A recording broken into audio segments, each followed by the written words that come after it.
Hi guys, reka nongere mbasuhuze kandi mbifurize ibihe byiza mwe mudahwema kudukurikira umunsi ku munsi hano kuri Mbarusha Mining TV.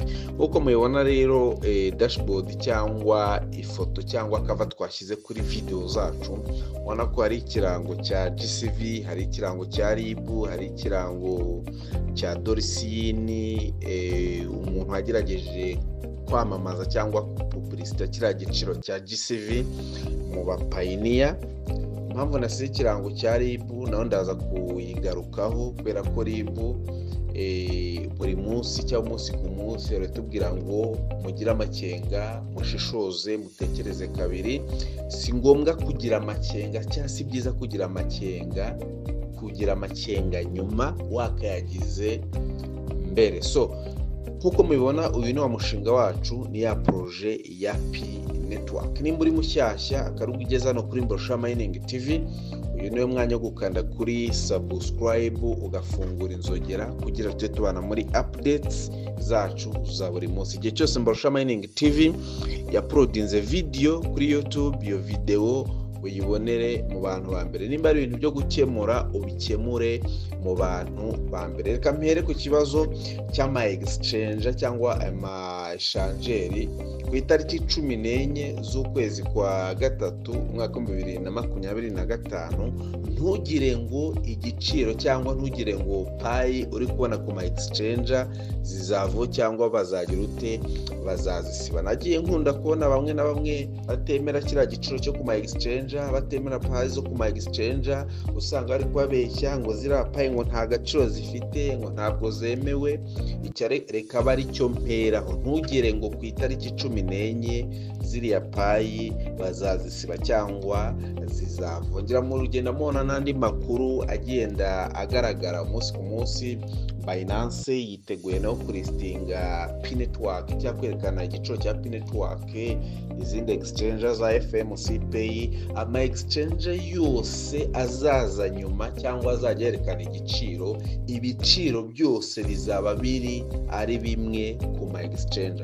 Ikindi ari ikintu kindi nshaka kugarukaho, abantu mujye mukanguka, mujye mureka kubeshwa buri gihe ati faranga rihindagurika ntabwo ryakora mu bucuruzi, ngo ni gute ifaranga rihindagurika ryakifashishwa mu bucuruzi. Hanyuma Bitcoin ntabwo ari ifaranga rihindagurika, Ethereum ntabwo ari ifaranga rihindagurika, za BNB ntabwo ari amafaranga ahindagurika. Hanyuma akoreshwa hehe cyangwa yifashishwa hehe? Akantu nako ngira ngo tukagaruke. Igiciro cyagaragaye cya P Network ku ma exchange ni kiriya giciro mwabonye cyagurikiye ku $2, kirazamuka, kiramanuka, kirahindagurika. Uyu munsi wa none ni igiciro gihindagurika. Mwatangiye kubona ko bamwe batangiye batabyemera, ariko nyuma igihe kiza kugera baza kugira ute kugenda babona ko ari ukuri cyangwa ari byo. Ku itariki 14 kiriya giciro gishobora kuzamuka cyane kigatumbagira bitewe n'agaciro cyangwa n'ukuntu abantu bazaba barimo baseringa ama coins cyangwa bari gushakisha rira faranga rya P Network, kubera ko ni ifaranga rikunzwe cyane kandi rikoreshwa n'abantu benshi cyangwa ryitabiriwe n'abantu benshi ugereranyije n'andi mafaranga koranabuhanga cyane irindi faranga rya crypto. Iri faranga rya P Network ryagize ute ryarakunzwe cyane. Hanyuma ndagaruka kuri GCV ku itariki nka 18 gutyo z'ukwezi kwa kabiri umwaka 2025, turi kwitegura kugera ku itariki 20 z'ukwezi kwa kabiri, ariho habaye launch ya Open Network muri P Network. Dorsiyini ubwe yavuze ko Pi Network cyangwa kiriya giciro cya GCV gishobora kutazemezwa cyangwa bitewe n'uko ari hasigaye amasaha make cyane ngo tugere ku cyatumenyeshwe cyangwa tubone igiciro cya P Network ku ma exchange. Wo bwiwe yagize ute yahakanye kiriya giciro cya GCV, nubwo hari ababishimangiye atari ku bintu Bambarusha bavuga babikura he, kubera iki batajya kubera iki batajya muri ecosystem za P-Network basome ibintu, kuki bavuga ibintu badahagaze, kuki bavuga ibintu batazi. Nababwiye ko twe dutanga amakuru ari kugaragara uyu munsi wa none cyangwa ako kanya, cyangwa undi muntu uwo ari we wese yasacinga akayabona, ku buryo wagenda uvuga ati se igiciro cya P-Network kugeza uyu munsi wa none ni ikihe, ukabona icyo ngicyo. Ntabwo ngiye nka Mbarusha Mining TV nzaza mbabwire ngo kera nicyo giciro kiriho, n'abagerageza kukipublicita cyangwa n'abakiberetse nabo ubwabo bagira ute bagihakana. Nuza kujya kuri nukora ubushakashatsi bwawe ugashakisha kiriya giciro cya GCV, baraza kwereka ko nta nubwo kizwi, baraza kwereka ko kitazwi, ahubwo baraza kwereka ko agaciro ka P-Network ari kariya ubona ku ma exchange cyangwa ku ma exchange.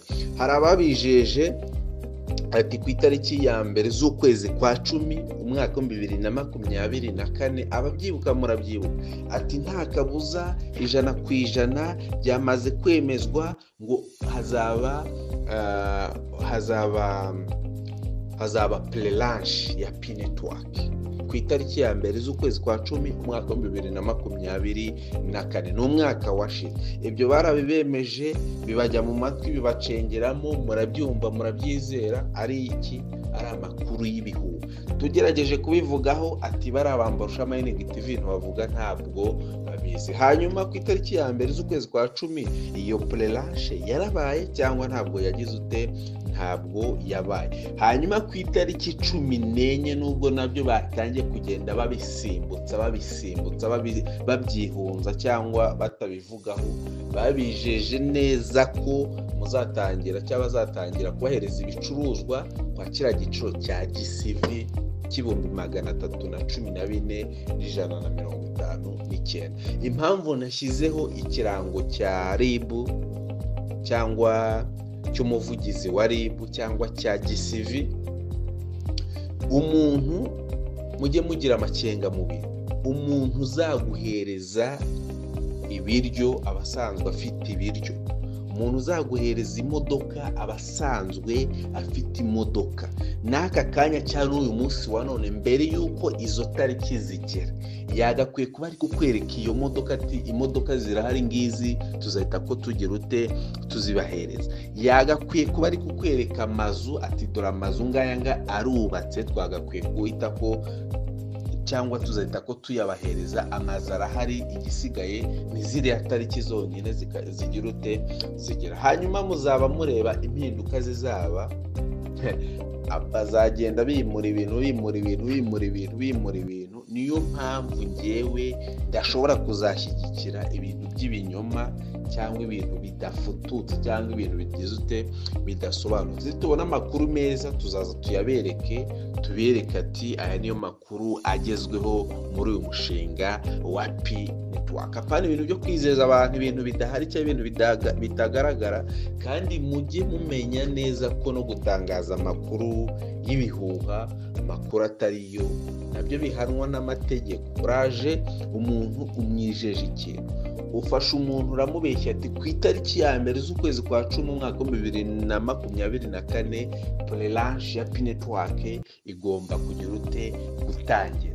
Urabikomfura 100% ubishyize mu muntu, icyo gihe kirageze ntibibaye. Uretse ko abantu rimwe na rimwe bituriza ntibabigira intambara, ariko mujye mumenya ko no gutangaza amakuru burya atariyo birahanirwa cyangwa bihanwa n'amategeko. Hanyuma umuntu nk'uko nabibabwiye uzaguhereza imodoka uyu munsi wa none, yagakwiye kuba ari kuyikwereka, ari kukwereka nka stock y'amamodoka, aruga ati dore ngari yari mu Kagera cyangwa ari hariya kwira stock, nta kibazo muzahita ko mugira ute muyabona.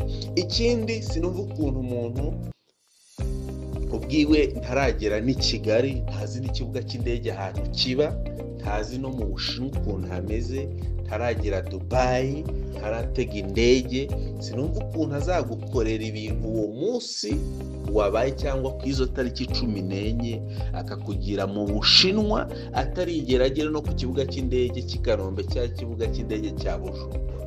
ahubwo ahubwira ngo nzakugira mu Bushinwa cyangwa nzagufasha gushopinga ibintu, nzagufasha kugura amatelefoni y'ama iPhone, nawe ubwiwe iyo telefone ntayagira. Hanyuma ugasanga ufite payi 1000, we nta na payi 20 afite, ariko akakwereka ukuntu azagira ute, azagufasha cyangwa azagugurishiriza payi zawe. Ikindi mwabonye ko Open Network iba, tubona kiriya giciro cya P Network ku ma exchange, nta muntu n'umwe twigeze tubikorera uwabishoboye wese yigire kuri exchange arigurishiriza cyangwa agura payi ziwe ari ubyikoreye. Wenda izo video zibayobora zishobora gukorwa cyangwa abantu bakabagayidinga ukabyikorera, ariko si ngombwa ko umuntu agushuka cyangwa gucurika ubwenge aho gati ibintu. Niyo mpamvu nasizeho ikirango cya RIB, ihora ivuga ati gira amakenga, gira gushishoza, reba kure, tekereza kabiri. Ibintu tubivuga twikomereza twigendera, rimwe na rimwe mukaza mugatukana mu makomenti mukagira gute na gute na gute, ariko ibyo umuntu aba yagerageje kuvuga cyangwa ubwo message iba yagize ute yatambutse. Hanyuma ku itariki 14 cyangwa igihe cyose ari amasoko azatangirira gukora, nzikorera video, nzabagayidinga, mbabwire ngo aya masoko niyo yonyine ari gukora. Muzirikane ko ari amasoko arimo hariya, amenshi ntabwo ari verified, ntabwo aremezwa, kandi amasoko azanakora cyangwa azaba yemewe mu bucuruzi cyangwa mu buryo bwo guhahirana, ko timu ya P Network izabanza yashyira ikimenyetso kiri cya verified. Nubwo ari amadaps 100 agaragaramo, ntabwo ari aba verified. Icyo nacyo mugira ute, mukizirikane, mujye mureka kubeshwa, bareke kuba cacarika cyangwa kubacurika mu mafaranga. Iyo wibeshye uba wibeshye, ikintu cyagiye kiba cyagiye, nubwo kukigarura gishobora kugaruka, ariko nubwo iyo kinagarutse igihe kitagaruka ari cyose. Rero ejo umuntu atazagushuka akakurya nka miliyoni 10 cyangwa miliyoni 100, nazi kurya ndakubwiza ukuri, kugira zizagaruke n'undi ari za miliyoni 10 cyangwa za miliyoni 100, ni ibintu bifata imbaraga zidasanzwe, biba bigoye cyane. Ariyo mpamvu rero ugomba kugira amakenga mbere y'uko ikintu kigira ute kiba. Kiriya giciro cya GCV nta muntu n'umwe ukirwanya, nta muntu n'umwe ucyanga, cyane ko mwe mudukurikira no kuri Mbarusha Mining TV 90% hafi ya mwese mbarusha payi kuri, haba kuri available balance, haba no kuri dashboard na kuruzibona wenda umubare. Rero sinumva ukuntu wenda mu gati Mbarusha ntabwo ashyigikira GCV, Mbarusha P Network akaba yitesheje agaciro. Muri mwe mwese abandusha payi muri bake cyane, hanyuma urumva bafata amafaranga ukayatesha agaciro. Ahubwo tuba tugira ngo tushyire ibintu ahantu hagaragara, dukureho urujijo, dutanga ukuri, twerekana amakuru ari kugaragara ahari ako kanya, nawe ubwawe wagira ute, wasacinga ukibona. Hanyuma ku itariki 14, ntabwo ari kera, n'ejo bundi hasigaye iminsi 2 n'amasaha make cyane, cyangwa umunsi umwe n'amasaha make cyane. Hanyuma bamwe bababwiye ngo bazabazanira amamodoka bakayabahereza, amazu bakayabereka. Nabahaye urugero, nabwe umuntu uzaguhereza imodoka yagakwiye kuba zifite muri stock, yagakwiye ko ari umucuruzi uzwi n'ubundi usanzwe ubona ko acuruza amamodoka, wagakwiye kuba ari umuntu usanzwe uzi neza n'ubundi ko agenda mu ndege, ajya gushopinga hanze, ajya za Dubai, ajya za China, ajya za Canada, ajya ahantu hose kuzana ibicuruzwa cyangwa kurangura. Hanyuma nutagira amakenga n'akazi kawe, ntugire ngo ibyazi byose azabigukorera uwo munsi, atarigeragera n'ahantu imodoka iri, atarigera atunga no kuri telefone. Ntugire ngo uwo muntu azaguhereza telefone. Ibintu tubivuga hakiri kare bitaraba, ariko iyo bimaze kuba bikubayeho nibwo usanga uri kuza utesha abantu umutwe ati nyamuneka mumfashe payi zanjye ndazibuze ziragiye, nyamuneka mumfashe payi zanjye banyibye, nyamuneka mumfashe ibi bintu nabigiyemo ntazi ibyo ari byo none mbihombeyemo. Gira amakenga mbere y'uko ibintu bigira ute biba. Gira amakenga. Igiciro cya Pi Network cyaragaragaye ku ma exchange, nubwo bamwe na bamwe mutabyemera ngo payi ngo ntabwo ngo byagenda kuriya, ngo ntabwo ariyo ku ma exchange. Ama exchange tuyerekwa twarayeretswe na kuwa timu ya Pi Network, mwaracyiboneye itariki igiciro cya Pi Network cyagaragayeho niyo tariki twari dutegereje twese ku itariki 20. Nubwo izo tariki zageze, abapayiniya bamwe na bamwe cyangwa bari babiberetse bagahita babihindura, bagahita ntabwo ari byo, bagahita babiterera umugongo, hanyuma bakaza kugaruka. Nutagira amakenga ni akazi kawe. Tugerageza gutanga ibintu hakiri kare, tugakora urujijo, tugatanga ukuri. Nuzajya urangara nyine bakakwiba, ni akazi kawe. Reka ikiganiro ngifunikira ahangaha, ababishobora mukande subscribe, mufungure inzogera, tujye tubana muri updates zacu za buri munsi.